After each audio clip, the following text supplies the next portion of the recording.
Hello, everybody, and welcome back to episode number 11 here in the Systematic Factory.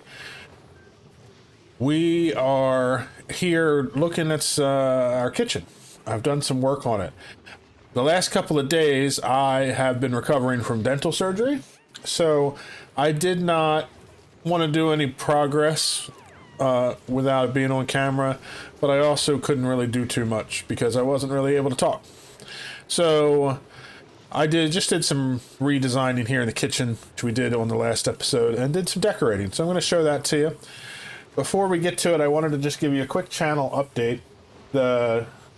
I've really been enjoying this series, and I've been appreciating that some people out there have been enjoying it too. So I appreciate your support. I am going to continue to try to stick to doing an episode every other day as much as I can.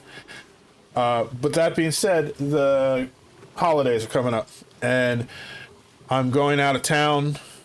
We're closer to the end of the month. I'm also starting my winter classes in the same day, so it's going to be a pretty busy time. So I'm going to do my best to get videos made ahead a little bit so that we can have some content coming out during the holiday season. It might be a little bit more sparse for a little bit if I can't get it out. I'm going to try to stick to every other day, but also I'll probably be working a little bit ahead, so I won't see the comments until a little later, so I might need to catch up if you comment on anything. It might take a little while to get caught up to it. So what we did here as far as our kitchen, the big thing is I had just a regular gas reservoir here, and I was thinking that the reservoirs would fill that, the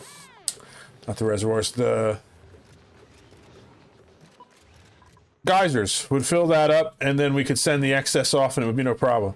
We filled that up, and then we burned through all of that natural gas very, very quickly. So what I did instead, and also these geysers I didn't notice at the time, but this one was dormant, and so was the one up top, and I had to wait for them to just come active. This one just started again, so we have 72 cycles of activity. This one starts again in 16 cycles. I have them all set up to do their thing, but what I've done is I redirected them so that they both come in. They go in here into a gas storage for our natural gas. And so this is just filled with natural gas. And then I have this pump. We'll send out natural gas into the kitchen. I don't really need an atmo sensor on it, but I put it on there so that it just won't try to send gas when there's low pressure in here if we were to run out. This one I have an atmo sensor on that says if we go above 20K. So that's the max out. So if this room maxes out on the atmo sensor, I'm sending natural gas off to our power plant to get burned off. Because I don't think we're going to get to the point where so there's 10 tiles in here, so that's 200,000 kilograms of natural gas, or 200 kilograms, so 200,000 grams of natural gas. I think if we have that much stockpiled, even if we go into dormancy, we'll have enough. We'll see. If it's not enough, we'll make some changes, but that'll keep our kitchen supplied with natural gas, so we have a nice little natural gas tank for our kitchen. I also put the kitchen in a little more compactly and set it up with some auto sweepers that do a lot of the work. So our cooks just have to cook on the grill, cook on the gas range, and run the dehydrator. And you can see our cooking staff in here doing the work right now. I have it set up right now just to do dried surf and turf. I have plans to add more menu options as we go. The next one I'm going to be working on is doing some frost burgers. But I put in just some white drywall in here because I thought that looked most like a kitchen, and tried to do a little bit of decorating. I think it came out okay. The kitchen comes equipped with its own little grease trap to collect the water from the dehydrator and pumps that into the sewage system. And I even put in a little hood system that cleans the air in the kitchen so the carbon dioxide gets pumped outside. I thought it was fun to try to make it work like a real kitchen would. So we will be here set up with everything to make surf and turf for a long time. I added in a loader here that picks up all the items that drop here except for the eggs and ships them up here, and then another one that pulls everything out that isn't edible and puts it up into our main storage. The edible stuff is stored so that it can stay cold while we're waiting to use it. So meat and pacu fillets go into here. This also has sleet wheat grains just for the future. I used up some that I had, but we don't have a source of them coming in at the moment. This one puts in any, I made some of the frost buns, but it also puts in cooked seafood and barbecue when we have it, so that it can be, the auto sweeper can put it into the gas range. And then this one holds the surf and turf while we wait for space to put it into the dehydrator. And then all the dried food gets shipped up to here. It gets stored in this storage bin. Currently we have an extra 51 servings. And then the auto sweeper will automatically keep the rehydrator stocked so dupes can come in and grab a meal. One of my favorite things about the rehydrator so far is that since they're individual servings, I don't have issues where dupes are coming, grabbing food, and then taking it and leaving scraps behind. We'll see if that changes based on dupes not eating an entire 1,000-calorie meal, but so far I haven't seen them leaving behind any. I also did a little juicy blueberry background here. Thought that would be nice for the kitchen. I mean, the Great Hall, not the kitchen. I could do a little more for decor in here, but for now it's a little better, which helps. And then I also did a background in the bathroom, the pastel green. I thought that that was very fitting for the bathroom. We got all that done. The next thing we need to work on our base is that it is hot. Very hot. So hot that we're going to have problems with crops soon, and since I want to add in more crops, that's going to be an issue. So it is time to get into doing an industrial block. Alongside with that, I have this conveyor receptacle that's picking up plastics for our dehydrator. And so that, I already have it run down. It comes all the way over here. And this, I just need to set it, pick up manufactured materials, and do plastic. This I had a little bit of a issue with because I forgot about the bottle emptier filling this with crude oil, which is fine. I want to swap that out anyway, but I have a bunch of issues here I need to clean up. We're gonna finish this off and put in a cooled industrial block because I have steel and I have plastic, and frankly I keep using the steel and having to make more. I need to set up a permanent solution to produce steel and plastic. The plastic's still producing away here, but it's heating everything up down here, and it's becoming an issue. For now, I have a little bit of oil sitting there. Oh, actually, that's liquid naphtha. It melted its own plastic to cool itself down. So we definitely need to work on the heat. And then we have the steam issues as well. So I'm going to build a block here, and we will get a steam turbine cooling system installed on top of it. So I'm going to lay everything out, and then when we go to put in the cooling system, I'll come back so I can explain how it's all going to work. We've gotten the basic layout done here. It's going to take us a little bit of time to get it all built out, but I'm going to put some scaffolding up around the back here so they can get around to build everything. And this is going to house our industrial block where we're going to do everything, basically everything hot inside of our... Who can't make it to the toilets? Make sure everybody has exosuit training so they're not out slowed down. Toilets are working, right? Yeah, somebody just must be taking too long to get back to the base. Anyway, basically anything that's hot is going to get put inside this block. And I have a couple of things that I'm building out already. I have a liquid lock here that goes in so that we can get into it. I'm building another one here that will go into this section that is going to be gas controlled. And then this whole section will be for the actual industrial block itself. And then this up here is going to be a really big cooling system that we build. And I built in a liquid lock so we'll be able to get in to do maintenance on it. So think for now I need to get rid of that tile, put a tile like this that they'll be able to get up and over. That way they will be able to get in and out to do maintenance through here until I seal this all up. I don't, I have never once in my entire life made one of these liquid locks using a bottle emptier and then remembered to come back and turn the bottle emptier off without having overflow issues. So this time I am running some piping. I have some vents that I'm hooking up to hydro sensors. And so once I connect it, I'm just going to let it flow. It's going to flow and fill this one up until this gets to a certain number. Probably, I'll probably put 400 grams. That'll fill it up nice and full. And then it'll go on and fill the next one, and so forth.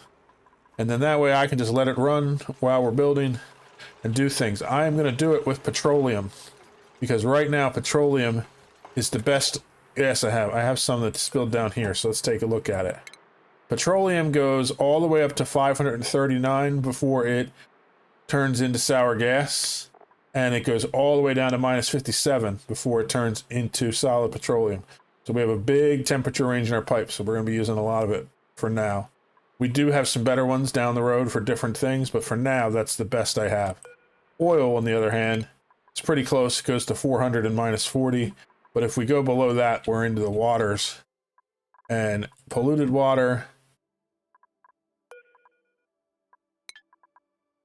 goes up to 120 and down to minus 20, and then it gets worse from there. So those are our options. So we're going to use petroleum. So we're going to have petroleum in each of these locks. We'll vacuum out in the middle so that we can have it be have a vacuum in between, so no heat will transfer, or very little through the insulated tiles, but no heat will transfer through there, and we can have nice hot environment, cool environment in here, and not worry about changing the outside area. Our outer structure is built and sealed up, and I have my gas pumps all running. They're pumping gas out. I do have an issue with way too much carbon dioxide buildup. I've been letting it go for too long. I put in a carbon skimmer down here. So I have clean water coming from our desalination plant going in, and then the polluted water is going back out. I could have put in a sieve down here just to make it a self-cycling system, but I could use the extra polluted water anyway. So the polluted water is going to go up and go into our tank. It'll slowly eat up all this carbon dioxide and let it get back down to here. I could also, if I wanted, put in a pump and pump it into here, but right now I have 702 kilograms of carbon dioxide per tile in that little room there, and that's plenty. So just gonna eat it all up, get the polluted water out of it. This is just pulling salt water out of here, turning it into clean water, and then it's getting turned into polluted water, so that's fine. It looks like I do have a decent amount of polluted water that built up in here that I can get into storage too. Anyway, this is still emptying out, so is all this. Carbon dioxide's going down. We're going to let the dupes finish building up all these floors, and we're going to pump all these gases out. And while we're doing that, I'm going to finish up redesigning this room down here. I am going to have the... Originally, I was thinking I needed the plastic outside of the natural gas because it emits carbon dioxide. I didn't want to mix it. It doesn't. You pipe the carbon dioxide out. It emits steam, but if we have it in water, the steam will build up in the water, and we just cool down the water to keep it cool, and we'll be all set. So, yeah, I'm going to redesign all this and get it set up so that we have plastic production, and then we have petroleum production and a petroleum pump all in a natural gas room. And once we're done, it'll just keep running forever. Probably set up some automation to shut it off too. But I'm putting in some temp shift plates made of ice to cool this room down because it got very hot because I didn't have any cooling on it. So once those get put in fact, let's increase the priority on them. They're just putting in some ice. It'll cool the room down. And I'm going to leave the water here on the floor because I'm going to need it anyway for my polymer presses once I put them back in, so there'll be no problem. The ice I'm just getting from up here. I didn't show you guys this, but I started demolishing this ice biome. I put some little preservation blocks here. These are my little seed vaults. The sleet wheat grain in here, and the plant is all deep frozen. So temperature's minus 33 degrees. It can go up another 15 degrees before I lose anything, but it's sealed in. It's going to stay pretty cold there for a while. I want to build a sleet wheat farm. I don't want to do it right now. Just buying myself some time. Once I want to build it, I'll just crack this open and I'll have 90 plus whatever grows in the time that I'm procrastinating. So that's my future project. But I just grabbing the ice from here, bringing it down to here, and they're putting them in. And then as the temp shift plates heat up, they're putting some cool into the air, and then they'll melt and turn into water. So it'll cool this down. I think it's cool enough now. I had some steam still in there, yeah. So now it's all carbon dioxide. So I can reconnect this pump, and we'll start pumping the air out. Problem is it's pretty high pressure out here. So I put a high pressure vent on all these vents to vent it out. But as we get rid of the carbon dioxide, that'll help with some of our pressure issues. So no problem at all. It's going to take a good long time to get rid of all that carbon that's built up, but no problem. I'm probably going to take this whole system and move it down into this corner, because this is where all those gases are going to settle.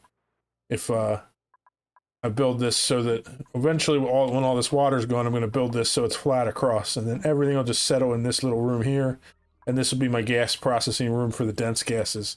And then I'll have to put another one up at the top for our lighter gases like hydrogen. So that's another project for another time. We're just going to wait for this to get finished, and then we'll work on the cooling system.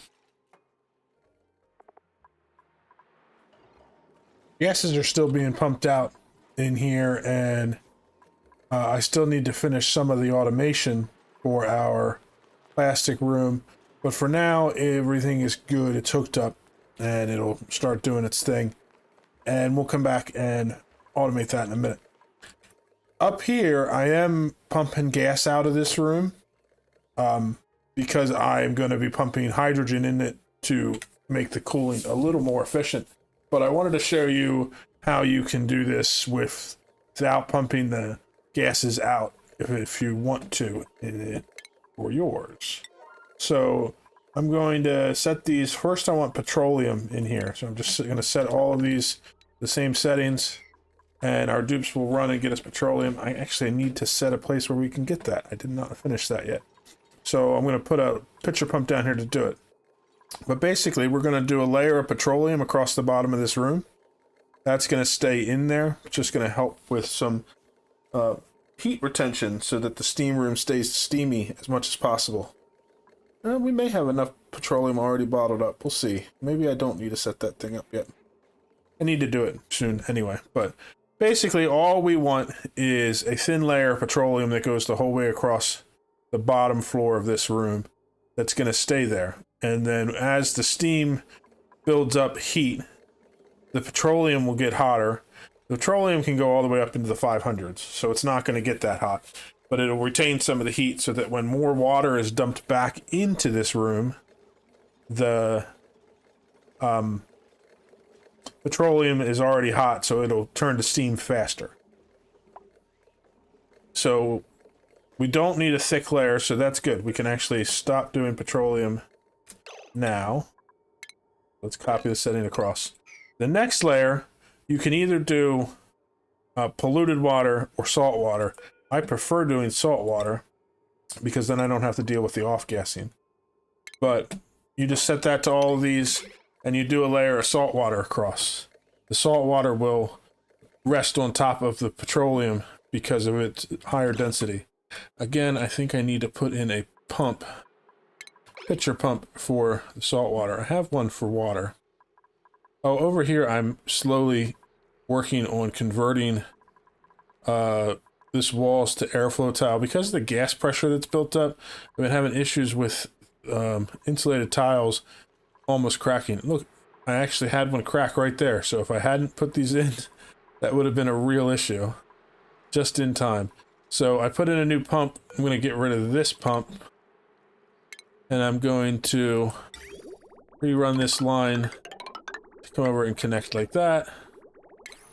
And we'll run power wire up to the new pump. And we'll put in our airflow tiles. And I'm going to prioritize these on the bottom, because I want to get these in. Like I said, I've been having the pressure issues with some of these tiles. I think it's because the gas is built up really high up here, and as we're pushing up with the water, it's condensing the gas too much, and then it's putting pressure on these tiles. The gas will never break the tiles. Water will. But nothing will. No amount of pressure will break airflow tiles. So we're going to put airflow tiles around all of them. Probably end up doing the same for the other rooms over here eventually. But I wanted to do it with the water, because that's the one that's building up the most and seems to be causing the issues. So they'll finish that up for me while we're down here. So we had a little bit of salt water, but I don't think we had enough. I made a spot there to put in a pitcher pump. So we'll put in a pitcher pump, making it out of ceramic just because I made a ton of it. And then I don't ever have to worry about heat issues with it. Okay, they're going to do their thing. They'll get this pump put in. Let's make that a real high priority because I want to get this going. And they'll continue to bring me salt water. This also does not need to be a thick layer. In fact, this will probably be enough, but I'm going to go a little more just because it'll make it easier to make sure that the next layer doesn't displace it. Once the salt is full, if you look at the liquids, you can see the petroleum goes all the way across the bottom, salt goes across there, and then we'll put water that'll go all the way across the top. And that way we can have the room completely filled with liquids, so no gases can exist in there. And then we can seal the top of it up. And then the gases up here wouldn't matter, because we can have whatever kind of gas we want, as long as we don't have gases in this bottom room, because the gases will mess with our steam turbines. So once we get the salt water filled, we'll get some water in. I'll start setting up the first aqua tuner, and we can see how that is going to work. I'm actually probably going to set up 2 aqua tuners in this room to start, because I have enough steel to do it. I made another batch in our little makeshift steel room down here, and I'm going to have one aqua tuner that cools this block, and then I'm going to have another one that can run me a coolant loop up here to cool the base.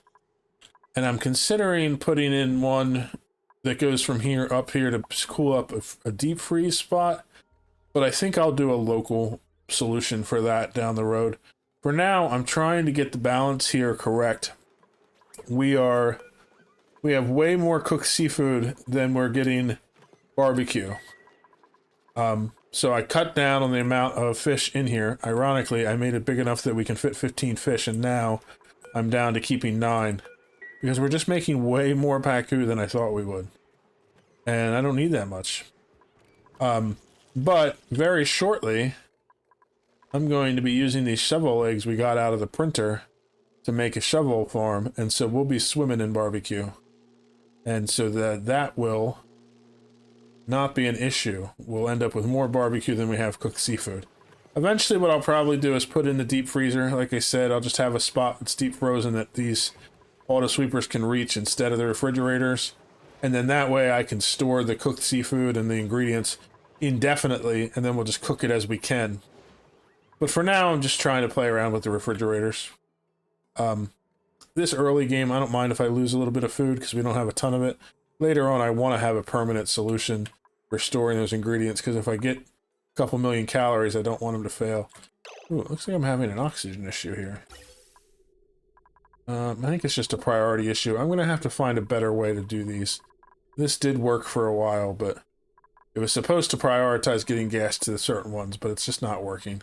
I have 2 different lines of oxygen coming in, and I'm still having issues where we're not getting them filled up fast enough, which is slowing everything down. We'll work on that too. A lot of things to do. We're building out our piping for our first aqua tuner.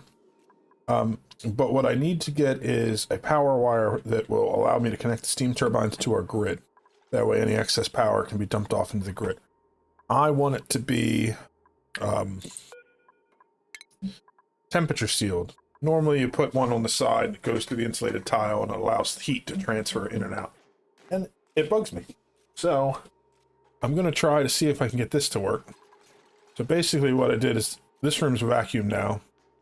So I built a little space around here. And once I get rid of that tile, what that's going to allow me to do is I'm going to take, and I'm going to use a conductive joint plate, even though I'm not using conductive heavy watt wires yet, just so that it's set up for the future. And we're going to put one there. And once that's built, I'll put a tile here. And we'll run a heavy watt conductive wire from here to here. And then we'll put another one down here and then put in another insulated tile. And that will make it so that in between the two spaces, there will be a vacuum in here, even when I fill this room back up. And everything else will be insulated. And so we won't have any heat transfer outside of here because of our power. I'm hoping that it works, because it's always bugged me. You have a perfectly sealed little space, and then the power lets out all the cool. It's very, very annoying. So we just need somebody to come and install that. And then I'll install the other one and I'll seal it up. And then I have this room vacuumed out. So while we're waiting on that, let's remove all of this piping and this power all the way down to here. That'll be fine. And you can also remove these pumps. This vent is where we're going to send the hydrogen through. So this room we already got emptied out. We took our pumps out, and now we're pumping hydrogen gas into it off of our excess hydrogen. And we're going to let it go until it fills the room all the way pressurized. That way we have gas in here that we can transfer the heat through much more efficiently. And then if we cool that gas down as it heats up, we'll transfer the coolant back into the coolant loop up here. The aqua tuner will cool it down to where we want it to be, and we'll keep this whole room nice and chilled. And so that'll be our passive coolant system for our industrial block.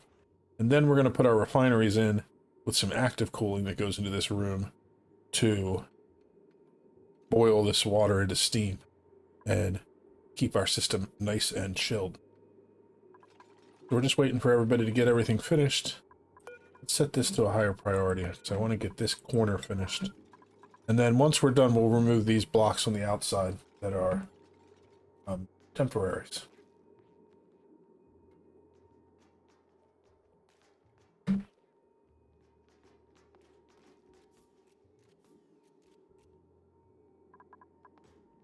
Oh, so you delivered my cobalt, but you couldn't build my thing. That was very nice of you. We're also working on building out some power here that we're going to transfer over in to power up the aqua tuners. These things suck down power like crazy, so they're basically going to need to have their own power line. But we're not going to have a lot of them. We're going to have one that'll cool here, and then we're going to have one, like I said, I'm going to run a coolant line up to our base from in here. And then all the other coolant will be done through a loop that goes through here. So let's do some scaffolding across here so I can run a power line a while. I'm just going to do it with lead up until here. And then I'm going to do a steel line inside here because it's going to get hot there. Okay, so that got installed, but I need this cobalt line to be done. Perfect. So then we'll take a heavy watt conductive joint plate, and we'll put it in there. And we will take an insulated tile and put it there. And so what that's going to do is it's going to seal the whole room. Heat will transfer into this heavy watt joint plate. or actually cold, because this room's going to be ice cold. And then the cold won't transfer into these two tiles because there's a vacuum in there. And you need some kind of liquid or gas for heat to transfer, or a block. It will slowly leach into these insulated tiles, and after maybe 1,000 cycles, we'll have a little bit of heat transfer. But later on, we could replace them with insulated tiles made of insulation, and then we'll have 0 heat transfer. But for now, it's going to do our purposes great. And we'll be able to remove this tile here now and connect ourselves up to our power grid. And so the excess heat that we recover from our steam will just go into our power grid, which is what we want. Perfect. So once this gets installed, we'll remove the ladder. I'll put in our plumbing for our coolant system and connect up our power to that.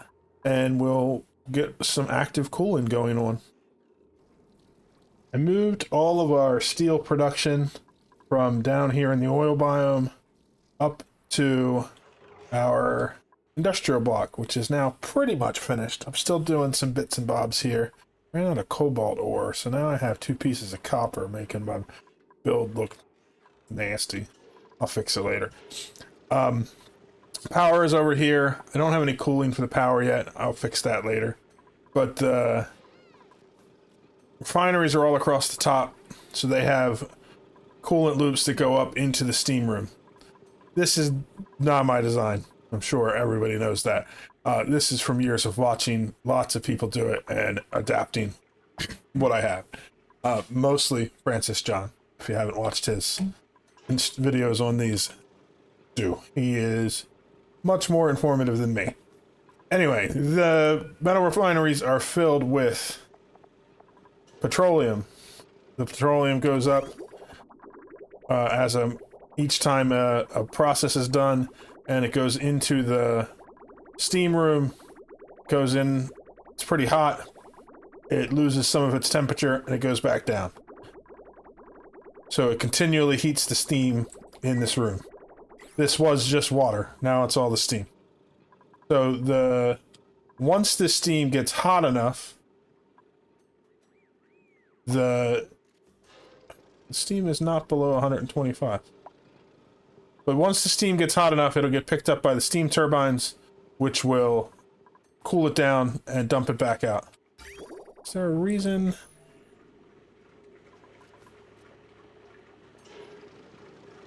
I'll just have to keep an eye on this. For some reason, the steam turbines aren't pulling out steam, even though the steam is above 125 degrees. It might just be that it has to be a little bit hotter. We'll keep an eye on it and watch that. But the aqua tuner is also cooling down this loop. There we go. Steam turbine kicked in. Just for a second, but it kicked in. Good deal. The aqua tuner is also cooling down this loop, which is going through. And I have a sensor right here after this reservoir. So it's detecting what temperature is coming out of here. And if it's above minus 20, since the next stop that it goes is right into this aqua tuner, it cools it down by 14 degrees. So this loop is going through, it goes up here, it cools down all the steam turbines, comes down here.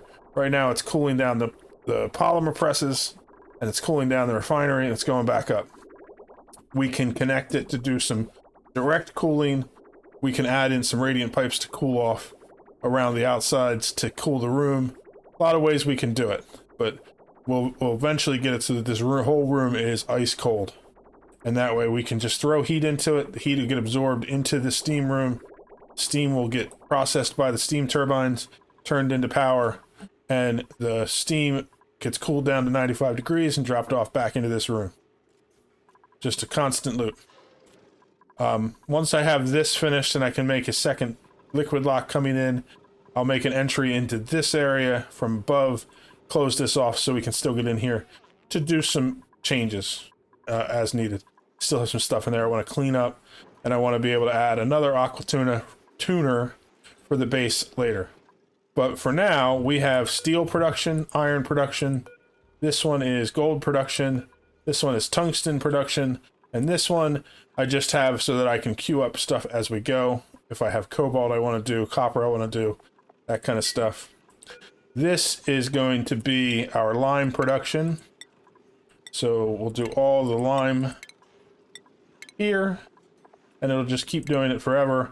I'll probably put in some automation to shut it down when it's done, but honestly, all these things that get turned into lime, they only turn into lime. So this one we can just let run until we run out of items.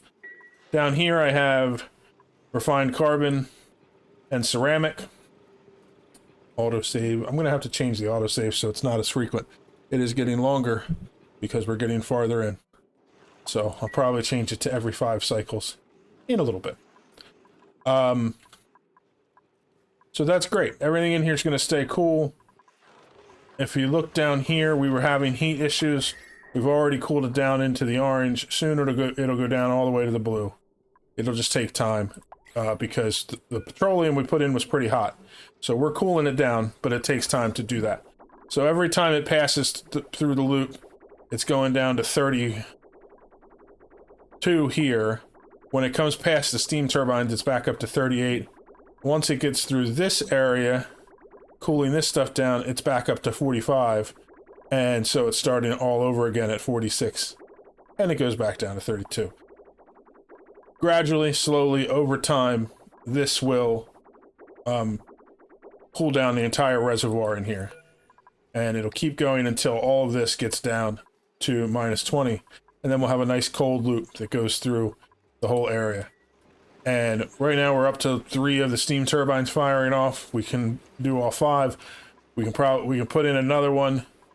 I don't think I'm going to have room for 2 more. I did put the loop in for that, but I want to put in another setup like this down at this end, maybe 2. So we'll see. I can always make another steam room somewhere else to do other cooling if I have to. We'll see how it goes. Alright, let's get rid of this. And then we're going to put close in here. Expanded this room a little bit just to make it a little nicer with the way this is set up. And then we're going to vacuum this room out so we have a temperature lock eventually. For now, I just want to be able to get in there. So we just need to fill this up with petroleum, we'll get in there. But anyway, this is the setup. We're going to use this. We have a lot of space to add more machines in here. Anything that's hot that we want to keep cool, we'll stick in this room. And then that way we don't have heat in our base. Last thing I want to note before I end the episode is this carbon skimmer's been doing its job. This carbon is all filtering down here and working its way. We have some airflow issues with the base because of all this that we haven't dug out. So the carbon's having a hard time getting to it. But as we get more of this water gone and we also get the blocks gone, it'll flow perfectly down there and we'll eventually get rid of all of that carbon. Anyway, I hope you enjoyed watching this episode. Next one, we're probably going to do some more exploring and open up the rest of the map. But for now, I will see you in the next one. Bye-bye.